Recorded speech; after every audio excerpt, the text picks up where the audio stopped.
नमस्कार, उत्तराखंड एक्सप्रेस में आप सभी का स्वागत है। मैं हूं नीलू। तो उत्तराखंड में कोरोना बम फूट पड़ा है। मंगलवार को उत्तराखंड में कोरोना के 15 मरीज सामने आए, जो आज तक के इतिहास में सबसे ज्यादा है। नैनीताल में 7, उधमसिंह नगर में 3, पौड़ी में 2, बागेश्वर में 2 और चमोली में 1 मरीज में कोरोना की पुष्टि हुई है। अब उत्तराखंड में कोरोना मरीजों की संख्या शतक पार कर गई है। अब इनकी संख्या 111 हो गई है, जिसमें से 58 मरीज कोरोना के एक्टिव केस हैं। उत्तराखंड में कोरोना के मामले अब लगातार बढ़ रहे हैं। प्रवासियों के लौटने के साथ ही मरीजों की संख्या में बड़ा इजाफा देखने को मिल रहा है।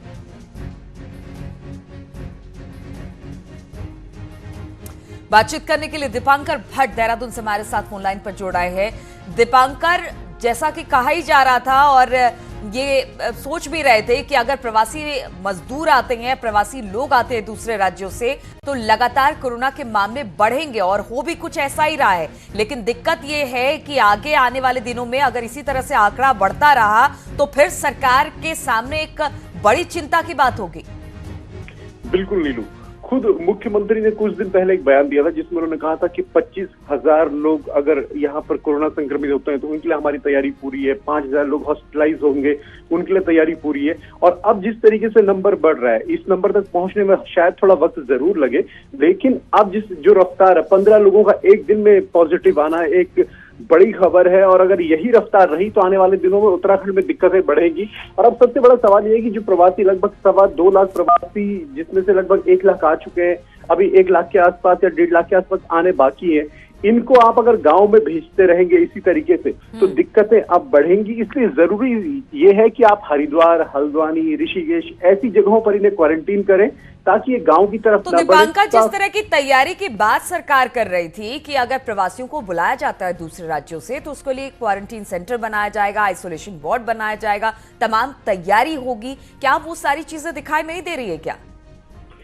कोविड हॉस्पिटल की जिस तरह सरकार ने बात कही, कोविड हॉस्पिटल्स अपने लेवल पे बने हुए हैं। इसमें 3 तरह से हॉस्पिटल्स बनाए गए हैं। जो प्राइमरी किसी में लक्षण दिखते हैं उसके लिए अलग तैयारी है, कोई क्रॉनिक होता है उसके लिए अलग तैयारी है। लेकिन जो मेन बात है कि जहां पर आपका प्रवासी आ रहा है, हरिद्वार में, रामनगर में, हल्द्वानी में, देहरादून में, वहां पर बड़े क्वारंटीन सेंटर, जैसे 1,000 लोग, 2,000 लोग, 3,000 लोग क्वारंटीन सेंटर, वो व्यवस्था कम से कम अभी मैदानी इलाकों में नहीं है। अगर यहीं पर क्वारंटीन किया जाता तो उन लोगों को आगे जाने की जरूरत नहीं होती, 14 दिन बाद वो आगे जाते, लेकिन वो व्यवस्था अभी नहीं है। लेकिन अब बात ये निकल के आ रही है कि क्यों ना इन प्रवासियों को यहीं पर रोका जाए, मैदानी डिस्ट्रिक्ट में यहीं पर क्वारंटीन किया जाए और फिर इन्हें आगे भेजा जाए। बिल्कुल, और जिस तरह के आंकड़े बढ़ रहे हैं उसको लेकर अब सरकार को इस तरह की व्यवस्था करनी ही पड़ेगी, वरना एक के बाद एक कई मामले अब उत्तराखंड में सामने आएंगे। बहुत बहुत शुक्रिया आपका दीपांकर, हमारे साथ जुड़ने के लिए। और लॉकडाउन 4 में नई व्यवस्था के तहत देहरादून में सोमवार से शनिवार तक सभी दुकानें खुली रहेंगी। सैलून, पार्लर में ग्राहक समेत 5 लोगों को ही अनुमति मिलेगी। 3 ग्राहक और 2 स्टाफ एक समय में रहेंगे। जिम, होटल, क्लब, मॉल पहले की तरह ही बंद रहेंगे।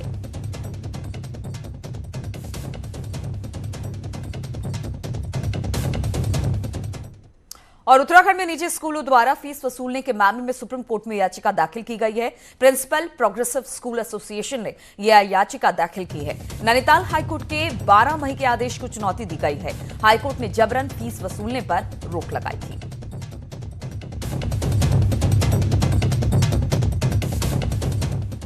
और बातचीत करने के लिए सुनील नवप्रभात हमारे साथ जुड़ गए। सुनील, अब जो तमाम लोग हैं जिनके बच्चों से स्कूल फी मांग रहा है, अब वो लोग हाईकोर्ट पहुंचे हैं, यानी कि कहीं ना कहीं अब उनको परेशानी हो रही है और लगातार जिस तरह की मनमानी स्कूल कर रहा है उसको लेकर ये जाना लाजमी हो गया था इनका।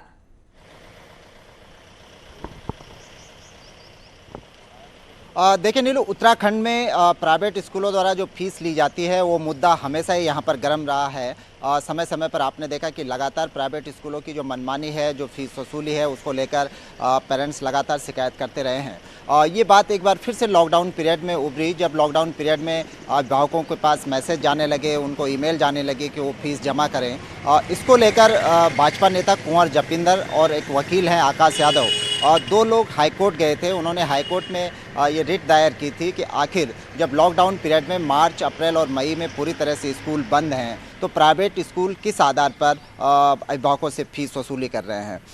इस बीच सरकार ने भी एक आदेश जारी किया था जिसमें सरकार ने कहा था कि जो अभिभावक सक्षम हैं जो फीस देना चाहते हैं वो दे सकते हैं, लेकिन स्कूल जबरन किसी से फीस वसूली न करे, किसी को मैसेज न भेजे, किसी से मेल न करे, किसी पर फोर्स न डाले।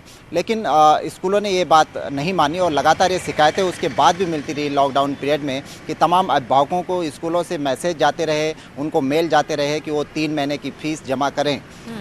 जब ये रिट इसको लेकर हाईकोर्ट में दाखिल हुई तो हाईकोर्ट ने सरकार से पूछा कि ठीक है, यदि आप ऑनलाइन पढ़ाई कर रहे हैं तो आप ये बताएं कि आप किस तरह से LKG और UKG के बच्चों को ऑनलाइन पढ़ाई कर रहे हैं। 12 मई को हाईकोर्ट ने इस पर सख्त निर्देश दिए सरकार को भी और शिक्षा विभाग को भी कि वो जिला शिक्षा अधिकारियों को इसमें नोडल अफसर बनाएं और नोडल अफसर इस बात की निगरानी करें कि प्राइवेट स्कूल किसी भी तरह से अभिभावकों को न मैसेज भेजें फीस वसूली के और ना ही मेल करें। यानी कि अब लॉकडाउन पीरियड की जो फीस है उस पर हाई कोर्ट ने करीब 8 बिंदुओं की एक गाइडलाइन दी थी जिस पर रोक लगा दी थी। इसके खिलाफ अब principal progressive school association supreme court गई है, लेकिन इसके साथ ही जो याचिकाकर्ता हैं जिन्होंने हाई कोर्ट में रिट दायर की थी कुंवर जपेंद्र, उन्होंने भी कैविएट सुप्रीम कोर्ट में दाखिल की है और ये मांग की है कि जब भी स्कूल प्रोग्रेसिव प्रिंसिपल एसोसिएशन की बात सुनी जाए उससे पहले मेरी भी ये बात सुनी जाए। तो कुल मिलाकर नीलू ये पूरा मामला बड़ा पेचीदा होने वाला है आने वाले समय में।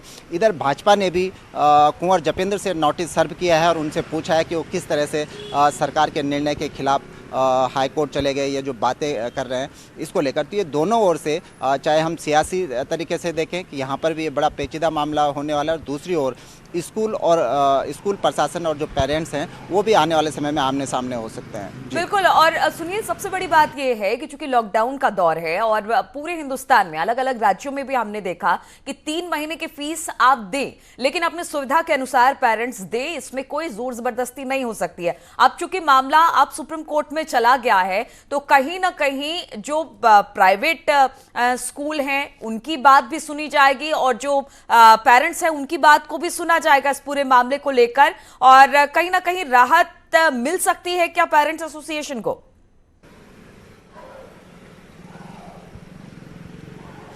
देखिए नीलू, इसमें जो पहली बात है वो सरकार की ओर से इसमें हीला हवाली रही। बार बार शिक्षा विभाग अपने आदेश बदलता रहा। कभी शिक्षा विभाग ने कहा कि फीस नहीं ली जाएगी, कभी शिक्षा विभाग ने एक आदेश निकाला कि मार्च 25 के बाद लॉकडाउन हुआ तो इससे पहले मार्च आधे महीने की फीस स्कूल ले सकते हैं। उसके बाद शिक्षा विभाग ने अपना तीसरा आदेश जारी किया कि जो अभिभावक फीस देना चाहें वो दे सकते हैं जो सक्षम हैं, और जो नहीं देना चाहें स्कूल उन पर प्रेशराइज न करें।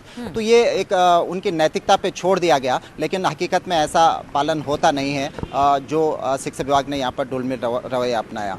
दूसरी ओर प्राइवेट स्कूल का ये कहना है कि उन्होंने इस बीच जो उनका स्टाफ है, जो उनका अपना मैनेजमेंट है, उसकी फीस वो कहाँ से दें, उनकी तनख्वाह वो कहाँ से दें। तो प्राइवेट स्कूलों का कहना था कि वो चूंकि ऑनलाइन पढ़ाई कर रहे हैं, ऑनलाइन पढ़ाई करा रहे हैं अपना स्टूडेंट्स को, उनका स्टाफ आ रहा है, उनका स्टाफ वर्क फ्रॉम होम कर रहा है। अपनी दलीलें हैं और देखना होगा कि सुप्रीम कोर्ट में क्या कुछ निकलकर सामने आता है। बहुत बहुत शुक्रिया आपका हमसे जुड़ने के लिए और तमाम जानकारी हम तक पहुंचाने के लिए। श्रीनगर के पास कीर्ति नगर में भी एक युवक में कोरोना संक्रमण की पुष्टि हुई है। गुरुग्राम से लौटे युवक में कोरोना की पुष्टि हुई है। युवक कीर्ति नगर ब्लॉक के पंडोरी घड़ियाल गांव का रहने वाला है और 17 मई को गुरुग्राम से आने के बाद श्रीनगर बेस अस्पताल में आइसोलेशन वार्ड में भर्ती हुआ था और अब कोरोना की इसमें पुष्टि हुई है।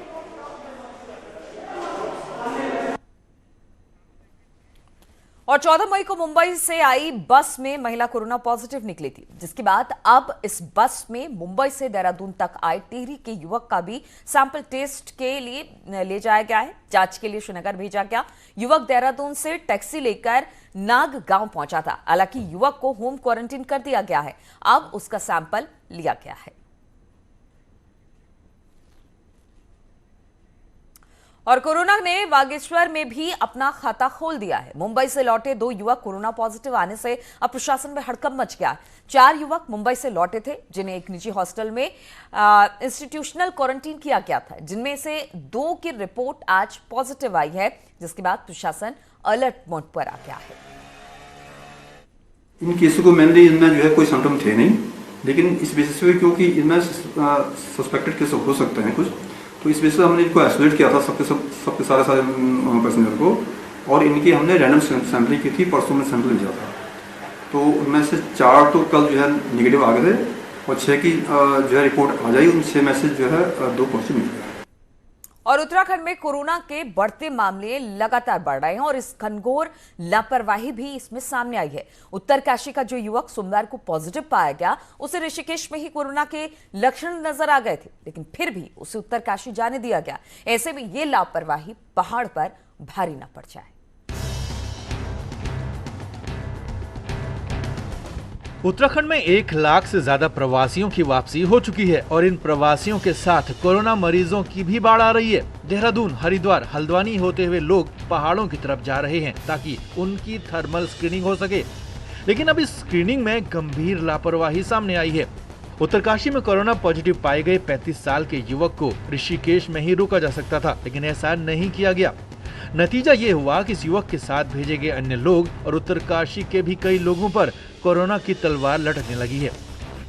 प्रशासन से हमारी ये मांग है कि हमारे जितने भी प्रवासी भाई बाहर से आ रहे हैं, उनकी बॉर्डर पे ही, चेक पॉइंट पे ही उनकी सारी जांच होनी चाहिए, और जब तक जांच की रिपोर्ट ना आ जाए तब तक उनको प्रशासन क्वारंटीन करे। उत्तरकाशी में देखने को मिला है कि जो अभी 2 दिन में जो 2 कोरोना पॉजिटिव जो व्यक्ति मिले हैं, उनकी जांच और सैंपल तो भेज दिए गए जांच के लिए, लेकिन उन दोनों व्यक्तियों को छोड़ दिया गया। उनको बोला गया कि होम क्वारंटाइन आप रहें। ऐसे ही पौड़ी का एक युवक जो कोरोना पॉजिटिव निकला है, वो 10 मई को गुरुग्राम से पहले हल्द्वानी पहुंचा और फिर वहां से हरिद्वार, और हरिद्वार से 27 यात्रियों के साथ कोटद्वार पहुंचा। यही नहीं, वहां से भी सैंपल लेकर 22 यात्रियों के साथ उसे नैनी डांडा गाँव भेज दिया गया, और अब वो युवक भी कोरोना पॉजिटिव निकला, जिसके बाद हल्द्वानी से लेकर हरिद्वार और पहाड़ों में भी हड़कंप मच गया। हालांकि अब मंत्री जी अपने दावे कर रहे हैं। जो मुख्य द्वार हैं, हमारे कोटद्वार हो गया, हमारा हल्द्वानी हो गया, रुद्रपुर हो गया, हरिद्वार हो गया, यहाँ पे सब लोगों को आप पूरे चेक करके उनको भेजा जाएगा, और कोई भी अगर संदिग्ध पाया जाता है तो उनको क्वारंटाइन रखने की व्यवस्था यहीं पे की जाएगी, क्योंकि अगर वो गाँव में चले गए तो बहुत दिक्कतें हो सकती हैं। अब देर से ही सही, लेकिन हल्द्वानी, हरिद्वार, कोटद्वार और देहरादून में क्वारंटीन करने की बात कही जा रही है, क्योंकि गंभीरता बढ़ती गई तभी पहाड़ों को कोरोना से बचाया जा सकता है। सुनील नवप्रभात, न्यूज़ 18 देहरादून। और मुंबई से ऋषिकेश लौटा युवक पर रविवार को कोरोना पॉजिटिव पाया गया था, और अब अमन तिवारी नाम के इस युवक में कोरोना से लड़ने के लिए संदेश जारी किया है। अमन ने इसके लिए वीडियो संदेश दिया है और कहा कि डॉक्टर की सलाह और सोशल डिस्टेंसिंग ही जिंदगी बचा सकती है। सभी से रिक्वेस्ट करता हूं, अगर आप दूसरे स्टेट से ट्रैवल करते हैं तो प्लीज़ अपना कोविड टेस्ट कराएं, चाहे आप सिम्टोमेटिक सिम्टम्स हों या नहीं हो। अपना मेरी तरह अपना प्लीज़ टेस्ट और जांच जरूर करवाएं, जिससे हम अपने को, अपने परिवार को, अपने शहर को, अपने देश को, सभी को बता दें।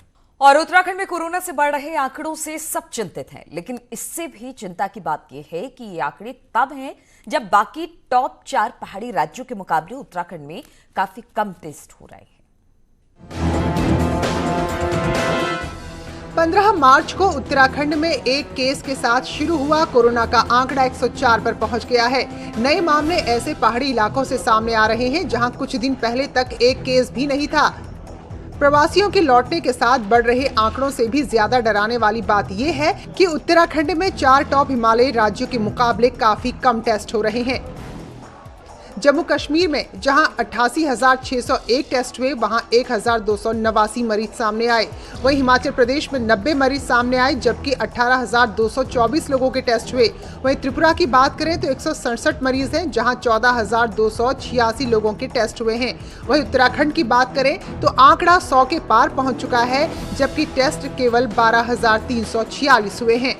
हम देख सकते हैं कि जम्मू कश्मीर में 88,000 टेस्ट, उत्तराखंड में लगभग 12,000 टेस्ट, हिमाचल प्रदेश में 18,000 टेस्ट और त्रिपुरा में 14,000 से ज्यादा टेस्ट हो चुके हैं। हिमाचल प्रदेश, जिसकी जनसंख्या उत्तराखंड से 30 लाख कम है, उसने भी उत्तराखंड से 50% ज्यादा टेस्ट किए हैं। त्रिपुरा, जिसकी जनसंख्या उत्तराखंड की तुलना में 1/3 है, उसने भी उत्तराखंड से लगभग 2-2,500 टेस्ट ज्यादा किए हैं। उत्तराखंड में टेस्ट की संख्या को बढ़ाने की आवश्यकता है। एक्सपर्ट मानते हैं कि राज्य में प्रवासियों की संख्या दूसरे राज्यों के मुकाबले ज्यादा है। ऐसे में जरूरी है कि टेस्ट की रफ्तार भी बढ़ाई जाए। उत्तराखंड के साथ प्रॉब्लम ये है कि यहाँ की माइग्रेटरी पॉपुलेशन बहुत ज़्यादा है, जो बाकी जगह काम करती है, दिल्ली में, मुंबई में और जगह, तो वो अब लोग लौट रहे हैं। तो अब ये चीज़ हमारे लिए एक अलग चीज़ है जो हिमाचल में या और नॉर्थ ईस्ट स्टेट में बहुत कम है माइग्रेशन, लेकिन उत्तराखंड से बहुत ज़्यादा माइग्रेशन है। यहाँ की ज़्यादातर पॉपुलेशन बाहर काम करती है। उत्तराखंड में जिस रफ्तार से केस बढ़ रहे हैं उसी रफ्तार से टेस्ट कराने की भी जरूरत है, वरना अचानक हालात इतने विस्फोटक हो जाएंगे कि जिन्हें संभालना आसान नहीं होगा। न्यूज़ 18 के लिए देहरादून से दीपांकर भट्ट की रिपोर्ट। और उत्तराखंड में कोरोना की सबसे बड़ी मार पर्यटन पर पड़ी है और कारोबार ठप है, लेकिन उत्तराखंड शासन का कहना है कि हालात दूसरे राज्यों से ठीक है, इसलिए खास कैंपेन चलाया जाएगा ताकि टूरिस्ट उत्तराखंड आए।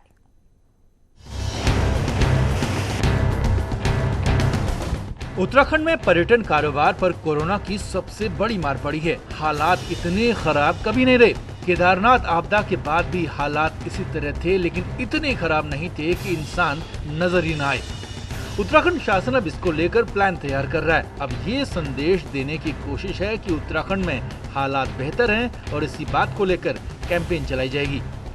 लोग पिछले दिनों के लॉकडाउन से जब ये लॉकडाउन समाप्त होगा तो हमें ऐसा लगता है कि उत्तराखंड जैसे स्थानों पर लोगों का आना होगा, क्योंकि हमारे यहाँ संक्रमण कम है, हमारे यहाँ स्वच्छ वातावरण है, तो हम उसकी तैयारी कर रहे हैं और इस पे हम एक कैंपेन भी बहुत जल्दी लॉन्च करेंगे। वहीं होटल कारोबारियों और एक्सपर्ट्स की अलग अलग राय है। होटल कारोबारी मानते हैं कि कोई भी कैंपेन इतनी जल्दी हालात नहीं बदल पाएगी।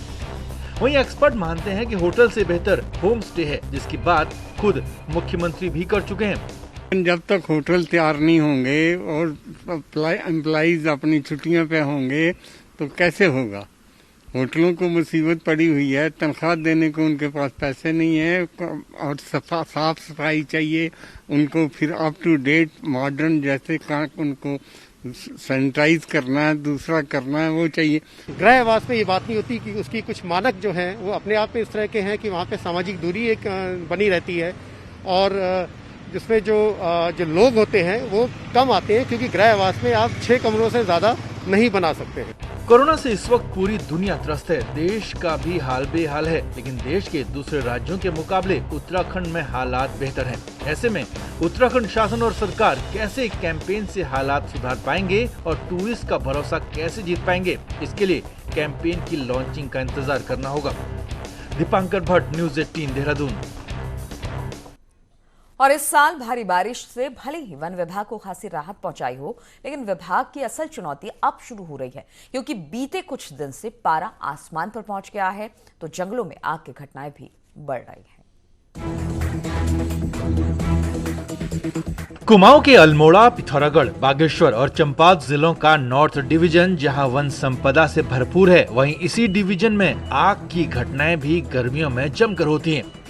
इस फायर सीजन में आग पर काबू रखने के लिए डिवीजन में 9 master control room, 243 cruise station और 18 वॉच टावर बनाए हैं। इस बार हमें 243 क्रूज स्टेशन हमने बनाए हैं और उसमें 868 जो है श्रमिक उसमें एंगेज किए गए हैं। इसके अतिरिक्त जो नियमित कर्मचारी हैं उसके अतिरिक्त हैं।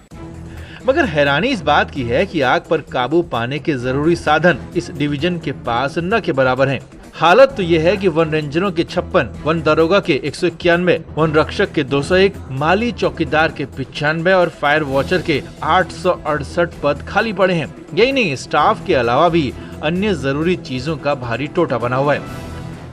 कितनी कमी है सर कर्मचारी की अभी? कर्मचारियों की तो कमी है, करीब पूरे सर्किल में करीब हम टोटल 50% कर्मचारी आसपास से काम कर रहे हैं। जो है पहाड़ों में फॉरेस्ट फायर की सबसे ज्यादा घटनाएं मई और जून में होती हैं।